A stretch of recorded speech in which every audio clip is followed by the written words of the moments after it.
备大概多重？装起来大概要20公斤重。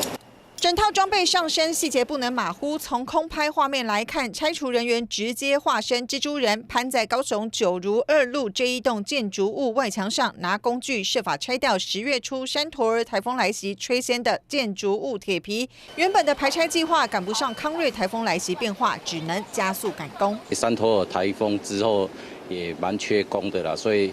他这个拖蛮久的，雇主他很怕这个铁皮又砸到人，所以台风要来之前哦，他叫我们紧急把它进行处理，所以今特也安排这个工作，赶快把它解决掉。 拆除作业和康瑞台风风雨发威抢时间，在建筑工地外墙摊开的广告帆布，像把窗帘拉上，一步一步收起来绑好，避免台风来袭遭强风吹落。说山陀的台风，上一次有很多客户业主，其实也真的应该就是经历到蛮猛烈的台风的冲击，所以这一次是真的有很多。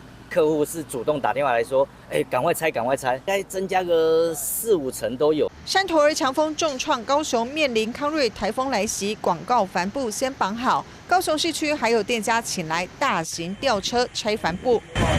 做好防灾准备，也有大型吊车出动，为的是把当时山陀儿吹歪的招牌卸下来。历经10月初山陀儿狂风侵袭，从被吹翻的铁皮到招牌帆布没有提前处理，可能造成风灾未爆弹。面对康瑞台风，建商、广告业者、店家加速防台，全都不敢大意。三立新闻朱伟达、黄大卫、翁玉文高雄报道。